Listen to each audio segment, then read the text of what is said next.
Yo, what's going on? Blair at the car, guys. Just got back from ARG States down in Albany, Georgia. I did a thing, got this nice gold medallion thing around my neck. So I guess I got first or whatever. So that was actually pretty cool. Had a pretty good turnout with 6 rounds and then top 8. Pretty much Swiss rounds. Of course, played most of the same stuff you see: Paleozoics, ABCs, Metaphors, all that stuff. With the new structure deck coming out this week, there were a lot more people playing that. I didn't end up playing any of those. That's what I played today. I played the DDD deck. I want to get away from ABCs and play something a little different. Been playing it for a while, even with the win. So I wanted to try it out for myself and see what it was like. And it performed really, really well. Like I said again, I played no mirror matches. Top 8. I actually got a game loss, and I'll show you the card I got a game loss for. I left the card out. On my deck list, so I got a game loss and couldn't play that. We had to play against Synchro Fusionist with a game 1 loss, but ended up winning that because he bricked game 3.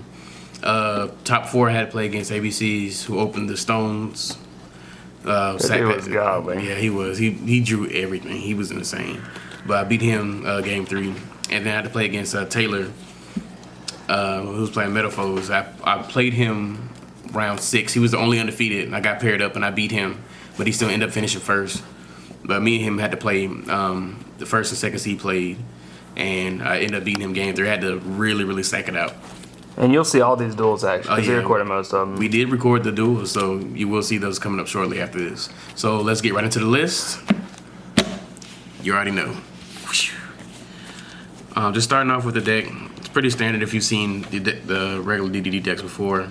3 Kepler. This pretty much searches all your Dark Contract cards.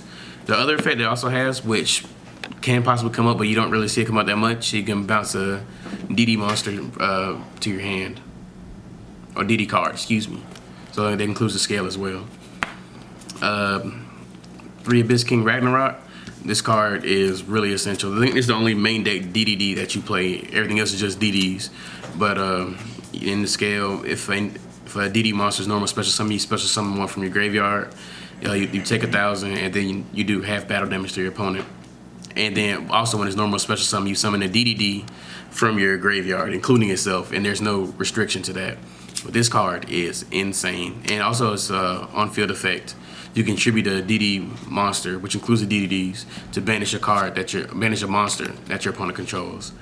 Now, I played this, came up really clutch in my Paleozoic match today. He had his traps out. I got this, and I was just banishing his frogs, his Roman Totem, and his dupe frogs. It's just an insane card. Love Ragnarok. 3 Thomas. I decided to play 3 of this because just the fact that it's an alert target, the fact that it's level 8, and when you get it on the field, or if you special summon it when it's in the graveyard with like Guyz or something, or with Guyz or anything, its on-field effect actually comes up a lot, where you pop a pendulum card that you control in your scale, and then you special summon a level 8 from your deck, which is going to be the Ragnarok. That comes up a lot. And also, its in-scale effect is you can add a DD card from your extra deck to your hand, which comes up a lot when you like destroy your like Keplers or anything. 3 Copernicus. I decided to play 3 of this. This goes with one of the combos, and also the fact that it's a searchable Armageddon Knight, as opposed to just regular Armageddon Knight that you have to hope that you draw. You can actually search this out and then just dump your whatever pieces you need, whether it be Lamia, whether it be any of the slimes, or even if you need one of these like Ragnarok or Ragnarok, Thomas, or even Kepler. There are some plays where you dump the Kepler. This is just really good. You don't really use the end scale. If I don't know what it does, I'm not even gonna read it. But we're not gonna worry about that. The non-pendulum monsters, 3 Swirl Slime, lets you fusion from your hand, and then in the graveyard you banish it to special summon a DD from your hand. So this is like what most of your play centers around. This card is really good. 3 Necro Slime. When it's in the graveyard, it lets you fusion summon. That's good. the new card, Lamia. This card adds a whole nother dimension to the deck. Pretty much what you were seeing a lot of people do, just like regular DDDs, they were just doing like fusion and XYZ plays.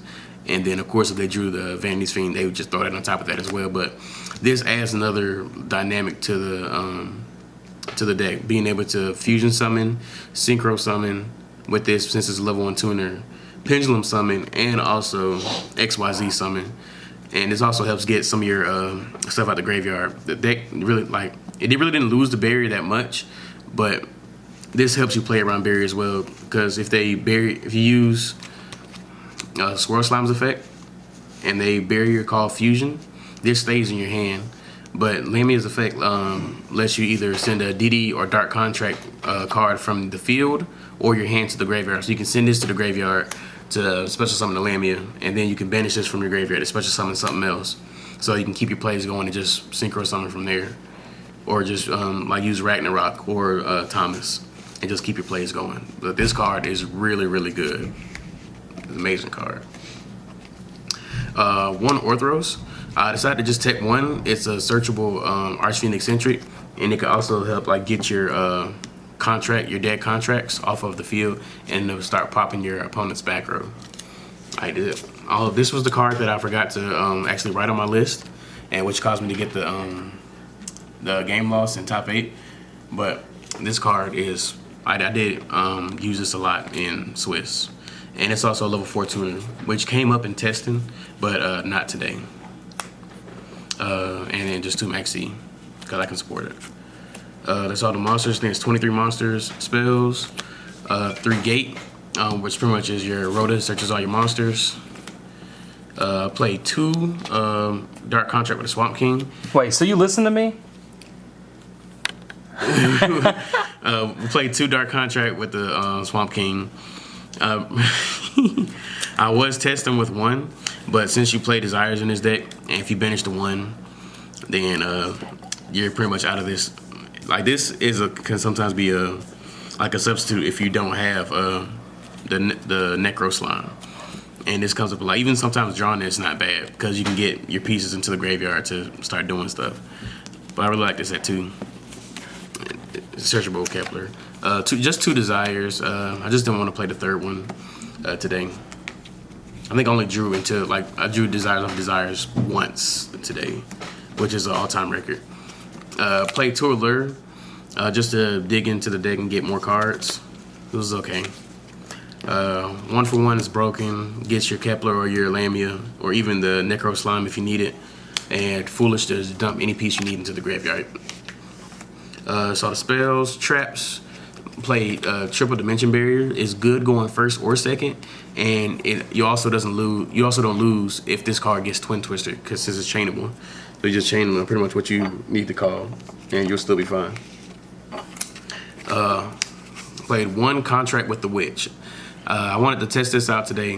Pretty much this is just a Regeki break, and going 1st or 2nd, I really, really like this card. This helped me win seal the deal in top 8 in the final match, which you'll see when we post a video. But this card was really good. I really like this. And Emptiness. This card is broken. You'll see this. It was a 40 card main deck. Side and extra real quick. Extra deck. Formula Synchron. Hyper Librarian. Meteor Burst Dragon. I see a lot of people not playing this card, but this card combos off really well. Getting, like, once you do a play like with Ragnarok, special summon it when it's in your pendulum scale, special summon at your grave, then you summon this, and then you summon the Ragnarok out the grave to keep your plays going, or anything else that's in your pendulum scale. And then also stopping monster effects in the battle phase is relevant. It came up today actually. Alexander, staple. Siegfried, I really like the fact that they got Siegfried now. Being able to pretty much negate any like spell or trap once per turn or anything is really good. Omega is broken. Crystal Wings broken. Fusions. I played 3 Guyz. Usually you see a lot of lists playing 2, but the 3rd one did come up a lot. You do go through your Guyz's. You can go through them like really, really quickly, and the 3rd one actually came up like multiple times today, and I was so glad I had the 3rd one. It just kept my plays going. 2 the ARG.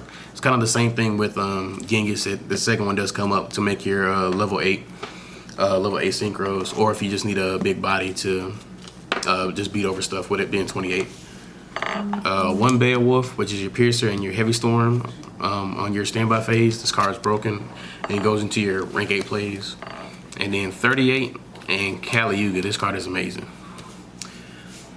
Alright, and the side deck, I was just testing some stuff out, so some stuff might change, some stuff might stay, but we're just seeing how I felt about things.